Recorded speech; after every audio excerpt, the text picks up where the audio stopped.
Bien, ahora nos toca analizar. La clase anterior vimos qué son las artes plásticas. Ya, tiene ahí el enlace para recordar. Le hice unos ejemplos. En resumen, son todo aquello estilo artístico que usan materiales que derivan del plástico. Entre ellos están la escultura, el grabado y la pintura. Analizamos cada uno de ellos y con ejemplos. Bueno, ahora nos toca ver cómo analizar una obra de arte. Entonces, vamos al blog. Para los que no lo usan todavía, se llama Emprendedores Artistas y Creativos. ¿Ya? Entonces, esta es la parte inicial y aquí está lo del contenido de arte. Arte digital, fotografía, film, más adelante veremos esto. Entonces, ustedes van a arte. Aquí tenemos otro tipo de contenidos. Buscamos cómo analizar una obra de arte. Esta es la parte que nos falta. Bien, entonces, ¿cómo analicemos una obra de arte? Aquí tenemos una foto de una chica viendo tres bellos cuadros. Parecen renacentistas o la mitad del siglo. Y bueno, a veces hay cuadros que no entendemos y queremos ver cómo hacemos el análisis de eso. Entonces, ¿cómo hacerlo? Primero, para analizar una pintura, porque estamos hablando de pintura en sí, tenemos que ver varios factores. Entre ellos, primero la composición, saber qué es la composición, el peso visual, los centros y los ejes, el equilibrio, las líneas de tensión dramática, las formas, texturas y colores y el contenido. Pues vamos a ver lo que podamos, porque esto es muy amplio, ¿ya? Entonces, para analizar la pintura, primero tenemos que ver qué es la composición. Se refiere a composición a la manera que ha elegido el artista para distribuir los elementos de su representación en el soporte. No hay una clase aparte en la cual solo nos vamos a centrar en la composición. Entonces, esta es la manera más resumida. Es la manera que el pintor ha utilizado todos los elementos dentro de su obra. Por ejemplo, este ejemplo aquí. Aquí tenemos unas pinturas y vemos que el pintor, los personajes principales los ha colocado así, de esta manera. Este es el recorrido visual. Ya está muy lleno. Entonces, aquí hay una línea, un eje, que ya luego lo explico, que divide la parte superior de la parte inferior. Entonces, la composición es esa. Está dividida en dos. ¿Ya? Y hay un recorrido visual de esta manera. Así, así y así. Y hago acá así. ¿Ya? Porque este ángel va hacia arriba. Esa es la manera en que el artista ha hecho su obra, su pintura. Ha dividido en dos partes. La parte inferior, creo que se refiere, es una obra clásica, una inundación. Y la parte superior, ¿ya? Acá, ¿cómo ha hecho el compositor su obra? Lo mismo, miren, ha dividido en dos. La parte superior, la parte angelical, la parte divina, las deidades, y la parte inferior, unos niños sobre unos leones, un carruaje de guerra parece. ¿Ya? Entonces, esta es la manera en que el artista ha hecho su composición. Eso refiere de la manera más sencilla a lo que es la composición. ¿Qué es el peso visual? Bueno, para entender el peso visual tenemos que analizar lo que dijo Vasily Kandinsky. Vasily Kandinsky fue un pintor, se destaca por la abstracción lírica, pero obviamente hizo más obras. Y Vasily Kandinsky dijo que para entender el peso visual hay que dividir el cuadro en cuatro partes. Aquí está, este es el cuadrado de Kandinsky, ¿ya? Y él decía que establecer secciones inferior y superior. Aquí lo ha hecho así. Hay superior, hay inferior. Acá está dividido al revés, hay superior, hay inferior. Acá también, miren, hay una división. Ocupa más el peso visual en la parte inferior y ocupa menos la parte superior. Acá está por porciones iguales. Bueno, Kandinsky decía que hay que dividir en superior, inferior, y que el peso visual se puede definir como un efecto óptico que produce una figura grande y maciza, un color intenso, zona que se percibe como cargada. Graves en eso. Peso visual es, según Kandinsky, la zona que se percibe como cargada. Ya tradicionalmente, eh, nosotros hacemos una lectura visual de esta manera.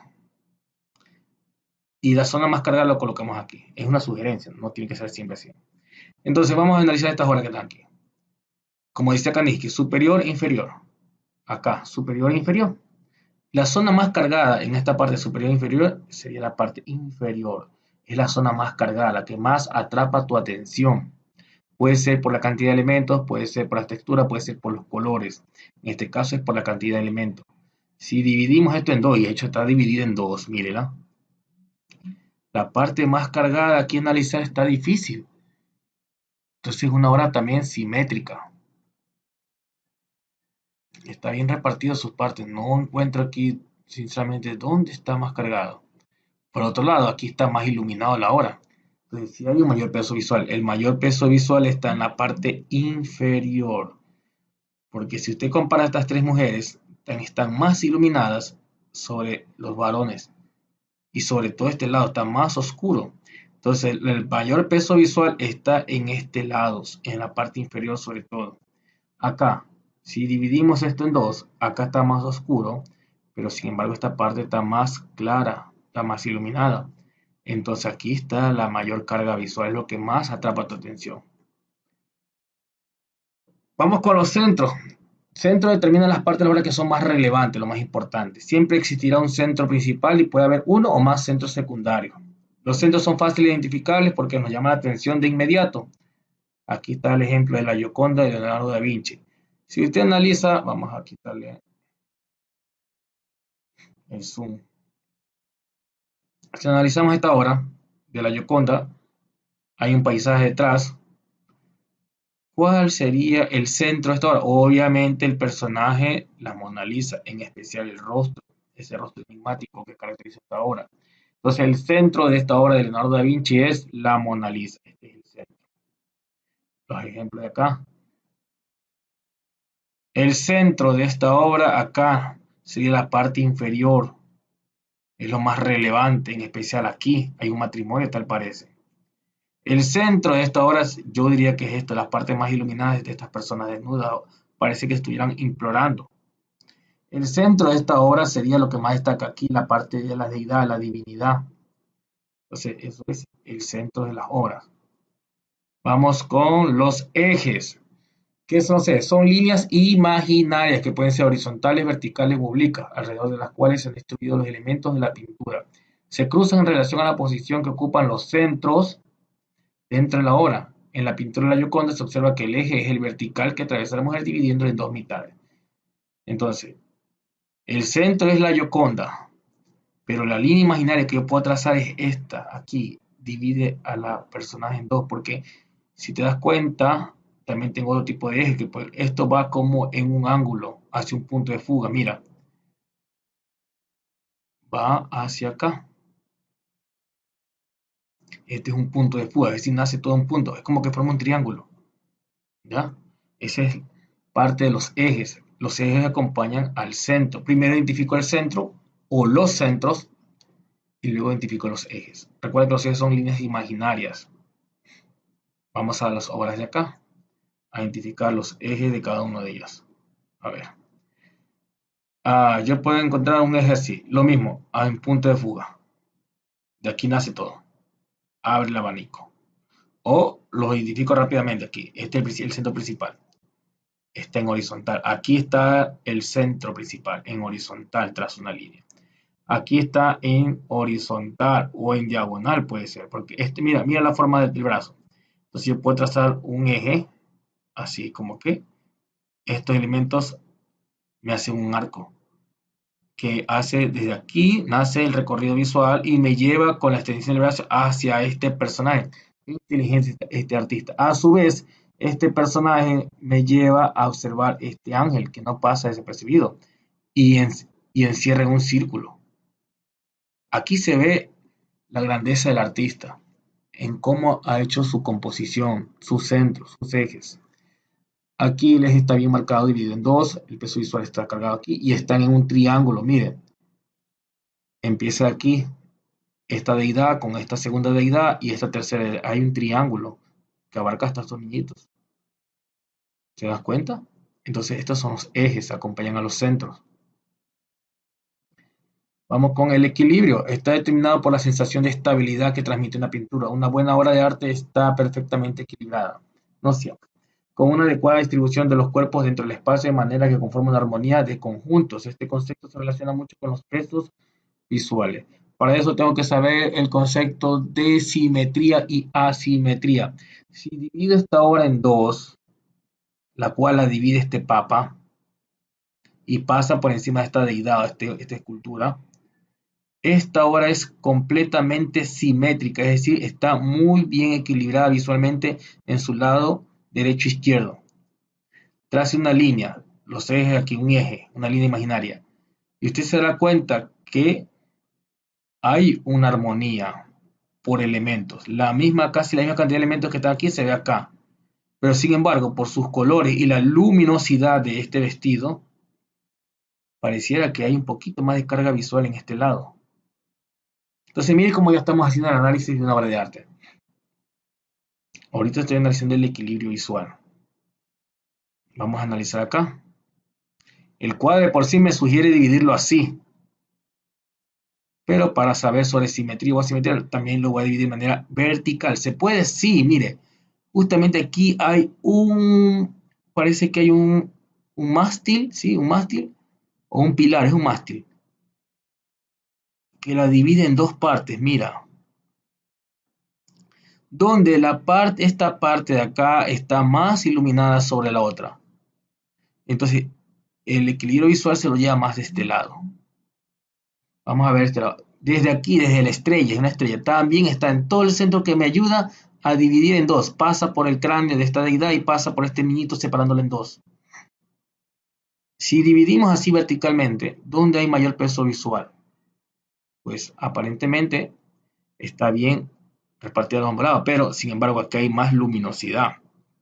Mira cómo la intensidad del tono, la luminosidad, también ayuda a que el peso visual o el equilibrio se vaya más de un lado que el otro. Pero sin embargo acá también está iluminado, entonces si esto estuviera más oscuro, toda la atención se la llevaría acá. Pero ahí está la grandeza del artista. Aquí está muy iluminado, acá también estos niños están iluminados, entonces hay un equilibrio. Esta hora está bien equilibrada, esta hora también está muy bien equilibrada y la de acá también. Bueno, vamos con las líneas, principalmente aquellas que contengan las figuras que lo delimitan, aun como aquellas que marcan dirección. Pueden ser quebradizas, redondeadas, gruesas, finas. Estas líneas pueden marcar un horizonte o también pueden otorgar a la hora de la sensación de profundidad, o sea, perspectiva. A ver, ¿dónde están las líneas aquí? Aquí hay una línea. Esta es una línea de soporte que le dicen, o línea de horizonte. Hasta aquí llegas como un ventanal y parece que acá fuera un cuadro. Acá hay otra línea en realidad, que separa la parte oscura, color ocre, a la parte de la gama, los azules. Mira. Otra línea acá, en la zona de acá. Sin duda alguna, aquí hay una línea, mira. Y esta no es una línea imaginaria, hay una línea real aquí. Está en este manto rojo. Aquí también hay una dirección. La dirección de cómo lleva el brazo, mira, hace una circundante. ¿Sí ves? Pasa por el personaje, pasa por el ángel. El mismo mástil es una línea que realiza para poder dividir la obra y ver cuál es el equilibrio. Acá, sin duda alguna, aquí todo esto forma una línea que divide la parte celestial y la parte terrenal. El mismo arcoíris forma otra línea circundando y encerrando los objetos principales. Ahí se ve, como digo, la grandeza del artista. Acá se ve que hay un punto de fuga, una perspectiva, hay una línea horizonte aquí. Bueno, ya luego hablaremos más sobre las perspectivas, los puntos de fuga. Vamos. Tensiones dinámicas. Fuerzas que crean movimiento en la obra. La tensión se expresa mediante numerosos medios visuales. En primer lugar, el movimiento depende de la proporción. ¿Hay movimiento dentro de la pintura? Sí. En el círculo, las fuerzas dinámicas se disparan desde el centro hacia todas las direcciones. En el óvalo y rectángulo existe tensión a lo largo del eje. Vertical en el primer caso y horizontal en el segundo. El contenido de la obra definirá hacia dónde se dirige ese eje, arriba o abajo, izquierda o derecha. Otros recursos para crear movimientos son la oblicuidad de las líneas o formas, la deformación de las figuras y también la interacción de colores. Vamos acá. A ver. Aquí hay una dirección. Pues sí, hay una profundidad. ¿Ya? Aquí hay dirección. o movimiento. Si los personajes te marcan hacia dónde hacer el recorrido visual, hay un movimiento. Mira, empieza el brazo de este señor, de nuevo repito, te está dando una dirección, hay una línea, ¿ya? Acá hay una línea, sí, el niño con su antorcha levantada. Y mira el recorrido que se hace. Y el niño mira hacia arriba y la antorcha te va llevando hacia allá. Acompaña también el arco iris. Es una línea oblicua que te da una dirección, un movimiento.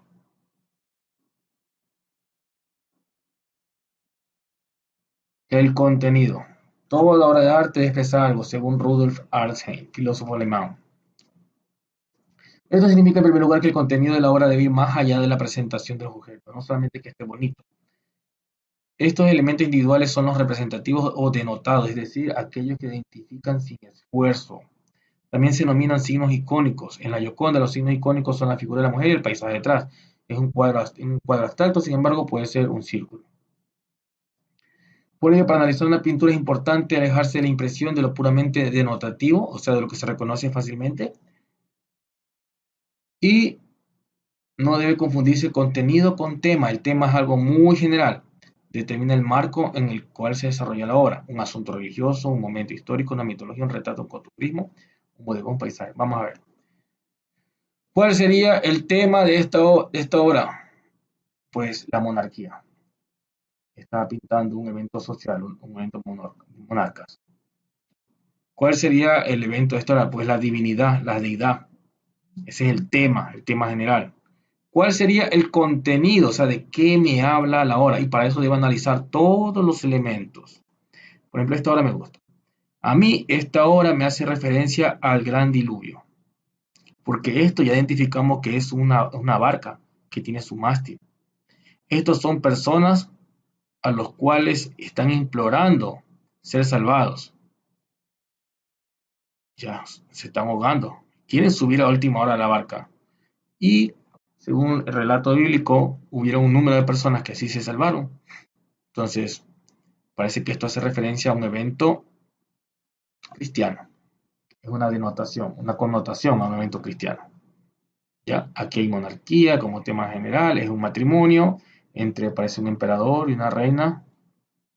Aquí hay el clérigo papal como centro de la obra. Y el hecho que el artista haya puesto más carga visual a este lado hace más referencia a la reina. Nos quiere transmitir una importancia más relevante hacia la reina. Acá también es un asunto de divinidad. Parece un matrimonio entre los seres celestiales.